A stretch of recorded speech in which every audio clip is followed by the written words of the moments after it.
Hello and welcome to the class. Last class में हमने simple random sampling methods को complete किया था। आज हम बचे हुए बाकी सारे मेथड्स को कंप्लीट करेंगे, but before that make sure you subscribe to the channel, press the bell icon, share with your friends and don't forget to join the Telegram channel.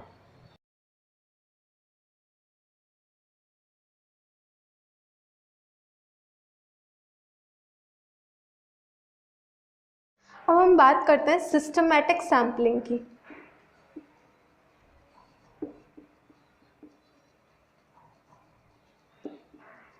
Systematic sampling में क्या होता है, हम स्किप इंटरवल निकालते हैं। Skip interval कैसे?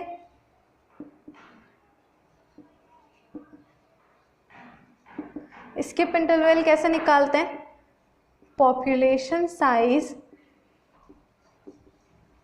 Upon sample size. अब जैसे कि अगर मान लो कि मेरा पॉपुलेशन साइज है 1000, मेरे पॉपुलेशन में टोटल 1000 यूनिट्स है और मुझे सैंपल इकट्ठा करना है 100 यूनिट्स का, ठीक है। तो स्किप इंटरवल कितना निकलेगा? 10 का। यानी मैं स्टार्टिंग में से कोई भी एक यूनिट को सेलेक्ट करूंगी और उसके बाद में हर 10 यूनिट्स के इंटरवल के बाद एक यूनिट को सेलेक्ट करूंगी। जैसे कि फर्स्ट मैंने अगर सेलेक्ट करी, फर्स्ट टू 10 में से मैंने मान लो कुछ भी एक रैंडमली सेलेक्ट कर लिया 6, ठीक है। तो 6 के बाद हर 10 यूनिट्स के बाद जो नंबर आएगा उसको मैं सिलेक्ट करूंगी। कैसे? 6 के बाद 16, उसके बाद 26, उसके बाद 36, उसके बाद 46, उसके बाद 56 एंड सो ऑन। इस तरीके से मैं 1000 में से टोटल 100 यूनिट्स को सेलेक्ट करूंगी, राइट। ये होता है अपना सिस्टमैटिक सैम्पलिंग मेथड। इसके बाद आता है अपने पास स्ट्रैटिफाइड सैम्पलिंग मेथड।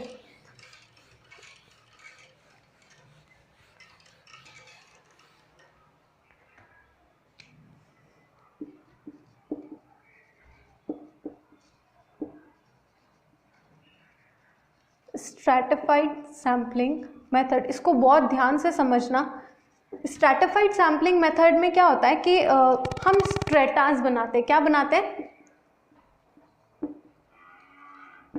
स्ट्रेटास बनाते हैं। स्ट्रेटा क्या होता है? It is a group of homogeneous units. इसमें क्या होता है, जिन जिन की कैरेक्टरिस्टिक्स या फिर जो होमोजीनियस यूनिट्स होती है ना, उनके हम ग्रुप्स बना देते हैं और फिर हर ग्रुप में से एक सैम्पल साइज को रैंडमली सेलेक्ट करते हैं।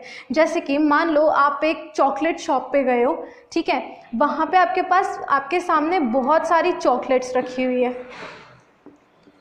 ठीक है। ऐसे बहुत सारे बॉक्सेस रखे हुए हैं चॉकलेट्स के और हर बॉक्स के अंदर एक अलग चॉकलेट है, ठीक है। अब आपको सारी चॉकलेट्स मान लीजिए इसमें से सेलेक्ट करनी है। इसमें अलग चॉकलेट्स हैं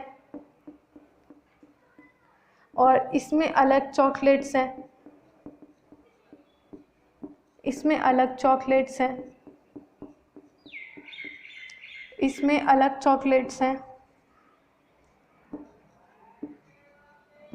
इसमें अलग चॉकलेट्स हैं, इसमें अलग चॉकलेट्स हैं और इसमें भी कुछ अलग चॉकलेट्स हैं। अब मान लो कि आपको ये सारी में से एक सैंपल सेलेक्ट करना है, तो आप क्या करोगे?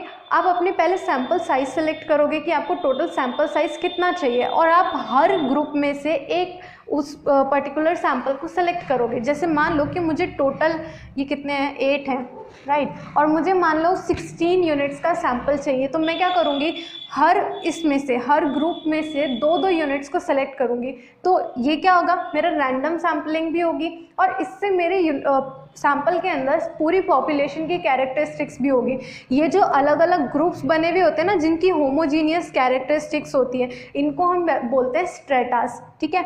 ये होते हैं स्ट्रेटास और हर स्ट्रेटा में से हम रैंडमली अपने सैंपल साइज के अकॉर्डिंग यूनिट्स को सेलेक्ट करते हैं, ठीक है। तो जैसे जो मेरा सैंपल बनेगा ना, वो कैसा बनेगा, उसमें ये वाली यूनिट्स भी होगी, दो ये वाली यूनिट्स होगी, दो ये वाली यूनिट्स होगी, दो ये वाली यूनिट्स होगी, दो ये होगी, दो ये होगी, दो ये होगी और दो ये होगी। तो इस तरीके से जो मेरा सैंपल बनेगा वो फुली रिप्रेजेंटेटिव बनेगा मेरे यूनिवर्स का, राइट। ये तो होता है sample stratified sampling. Stratified sampling के अंदर है ना हम कोई ना कोई बेसिस पे इन सबको होमोजीनियस कैरेक्टरिस्टिक्स में डिवाइड करते हैं। नेक्स्ट जो हमारा मेथड है क्लस्टर सैम्पलिंग।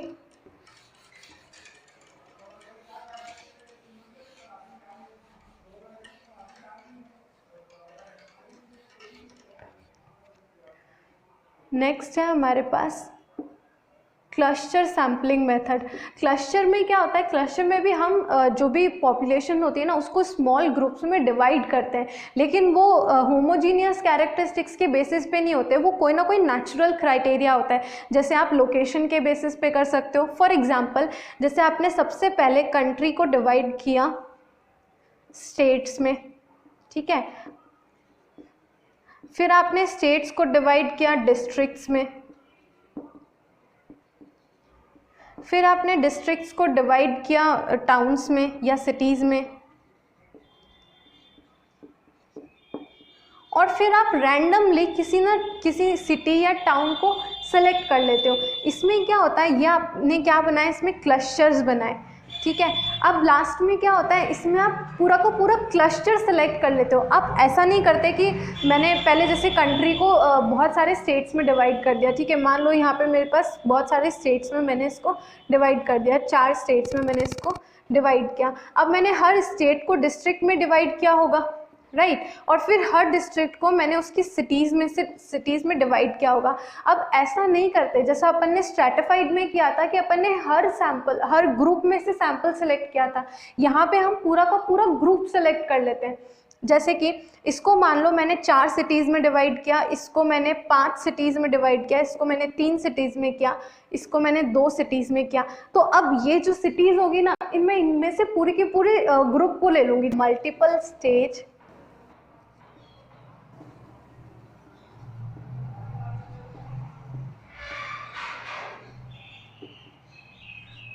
सैम्पलिंग मेथड, ये क्लस्टर का ही पार्ट है, क्लस्टर जैसा ही है। इसमें क्या होता है, जैसे हम क्लस्टर में डिवाइड करते हैं ना, अलग अलग पार्ट्स में डिवाइड कर दिया और फिर उसको सेलेक्ट करते हैं, इसमें भी हम पार्ट्स में डिवाइड करते हैं, लेकिन इसमें बहुत सारे स्टेप्स इन्वॉल्व होते हैं। जैसे पहले स्टेट को कंट्री को किया हमने स्टेट में, जैसे पहले कंट्री को हमने डिवाइड किया स्टेट्स में, फिर स्टेट्स को हमने डिवाइड किया डिस्ट्रिक्ट्स में, फिर डिस्ट्रिक्ट्स को हमने डिवाइड किया सिटीज़ में, और फिर सिटीज़ को हमने डिवाइड किया हाउस होल्ड्स में। ऐसे हम बहुत सारे स्टेजेस में इसको डिवाइड करते जाते हैं और लास्ट में अपना सैंपल सेलेक्ट करते हैं। तो बहुत इजी है, क्लस्टर का ही पार्ट है, क्लस्टर जैसा ही है, बहुत सारे पार्ट्स में डिवाइड करते हैं और फिर लास्ट में हम सेलेक्ट करते हैं, राइट। अब हमारे पास non probability non random sampling methods के कुछ मेथड्स हैं, इनको हम पढ़ते हैं।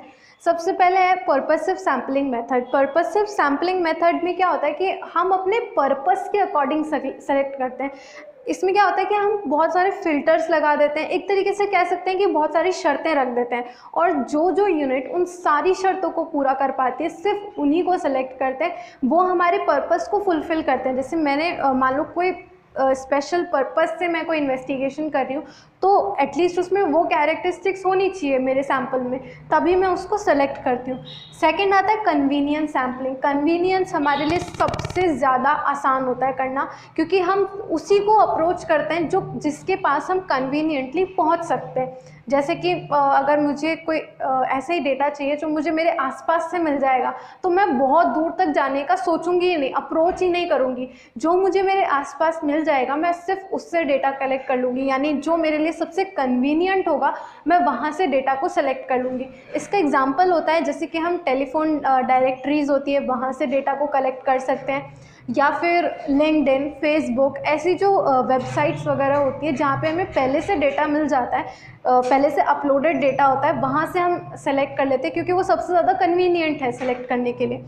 फिर आता है कोटा सैम्पलिंग। कोटा सैम्पलिंग में क्या होता है, जैसे हमने स्ट्रैटिफाइड और क्लस्टर सैम्पलिंग के अंदर अपने डेटा को क्लासिफाई किया था, डिवाइड किया था, वैसे ही हम कोटा सैम्पलिंग में भी करते हैं। कोटा सैम्पलिंग के अंदर हम अपने उसको पॉपुलेशन को बहुत सारे ग्रुप्स में डिवाइड कर देते हैं और हर ग्रुप से हम पर्सनल जजमेंट के बेसिस पे सैम्पल को सिलेक्ट करते हैं। जैसे जब पहले हमने सेलेक्ट किया था वहाँ हमने रैंडमली सेलेक्ट किया था, लेकिन यहाँ पे हम पर्सनल जजमेंट और पर्सनल क्राइटेरिया पे या पर्सनल जजमेंट के बेसिस पे हम इनमें से डेटा को सिलेक्ट करते हैं, सैम्पल को सिलेक्ट करते हैं। फिर आता है स्नोबॉल सैम्पलिंग। स्नोबॉल सैम्पलिंग में एक्चुअली आपको पता नहीं होता कि कौन आपकी पॉपुलेशन में आता है और कौन नहीं आता, यानी आपको पॉपुलेशन की फुल नॉलेज नहीं होती। जैसे कि इसका सबसे अच्छा एग्जांपल है, अगर आपको मान लो कि ड्रग रैकेट को पकड़ना है, ठीक है, अब ड्रग बेचने वाले आपको पूरे मार्केट में से खुले घूमते तो मिलेंगे नहीं कि आओ आओ ले जाओ ले जाओ ले जाओ, इस तरीके से तो मिलेंगे नहीं, तो आपको किसी ना किसी तरीके से उन्हें अप्रोच तो करना पड़ेगा। मान लो कि मैं किसी एक तक पहुंच गई, ठीक है, तो मैं क्या कहूँगी कि मैं उससे आगे के 2 के बारे में पता लगाऊंगी, या आगे के वो जितने लोगों के मुझे कॉन्टैक्ट दे सकता है मैं उनका पता लगाऊंगी। जैसे मैंने सबसे पहले एक को अप्रोच किया, उसने मुझे फर्दर 2 का नाम बताया, फिर मैंने उन दोनों को अप्रोच किया और उन दोनों ने मुझे फर्दर 2 लोगों का नाम बताया। तो ऐसे में तब तक अप्रोच करती जाऊंगी जब तक कि मुझे मेरा रिक्वायर्ड सैम्पल साइज नहीं मिल जाता। ये होता है स्नोबॉल सैम्पलिंग। स्नोबॉल में क्या होता है, पहले एक को अप्रोच करते हैं, वो हमें बाकी के कॉन्टैक्ट्स देता है, फिर जो बाकी के कॉन्टैक्ट्स होते हैं वो किसी और का कॉन्टैक्ट देते हैं। ऐसे हमारी चेन चलती जाती है और जहाँ हम ये तब तक रिपीट करते हैं जब तक कि हमें अपना रिक्वायर्ड सैम्पल साइज नहीं मिल जाता। तो ये होता है सारे non probability non random sampling method. Purposive sampling, convenient sampling, quota sampling, snowball sampling. Quota sampling उनसे स्ट्रैटिफाइड और क्लस्टर से अलग है क्योंकि वहाँ हम रैंडमली सिलेक्ट करते हैं या पर्सनल जजमेंट के बेसिस पे सिलेक्ट करते हैं, राइट। इनमें से किसी में भी डाउट हो तो you can ask me in the comment section below. हमारे अदर मेथड्स के अंदर सिर्फ ये 4 मेथड्स बचे हैं, इसके बाद सारे मेथड्स कंप्लीट हो जाएंगे। सबसे पहले आता है एक्सटेंसिव सैम्पलिंग। एक्सटेंसिव सैम्पलिंग क्या कहता है कि आप जो सैम्पल साइज है उसको बहुत बड़ा सिलेक्ट कर लो। जैसे कि अगर मेरा पॉपुलेशन मान लो 100 यूनिट्स का है तो मैं 100 में से इसमें से सेलेक्ट कर लेती हूँ 80 यूनिट्स को, ठीक है। इतना बड़ा आप सैम्पल साइज को सेलेक्ट कर लेते हो तो ऑलमोस्ट आप सारे यूनिट्स को कवर कर लेते हो, सिर्फ उन्हें छोड़कर जो आपके अप्रोच में नहीं है, ठीक है, वो होती है एक्सटेंसिव सैम्पलिंग।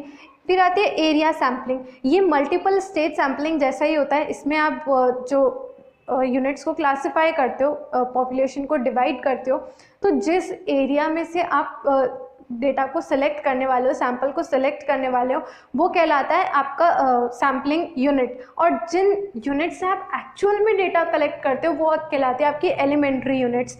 सिर्फ नाम अलग दिए हैं, बाकी मेथड वही है। जैसे कि इसमें क्या क्या होता है, सैम्पलिंग यूनिट होती है और एलिमेंट्री यूनिट्स होती है। फॉर एग्ज़ाम्पल मान लो कि मुझे स्कूल्स का डेटा कलेक्ट करना है, राइट। तो कैसे मैंने अपनी जो पूरी पॉपुलेशन है ना उसको सिटीज़ में क्लासिफाई करा सबसे पहले। तो जब मैंने सिटीज़ को सेलेक्ट किया तो मान लीजिए मैंने सेलेक्ट किया अजमेर, किशनगढ़, जयपुर और उदयपुर, मैंने 4 सिटीज़ को सेलेक्ट किया, तो वो मेरी क्या कहलाएगी, सैम्पलिंग यूनिट कहलाएगी। लेकिन जिन स्कूल्स में से मैं एक्चुअली डेटा को कलेक्ट करने वाली हूँ वो क्या कहलाएगी, मेरी एलिमेंट्री यूनिट्स कहलाएगी, राइट।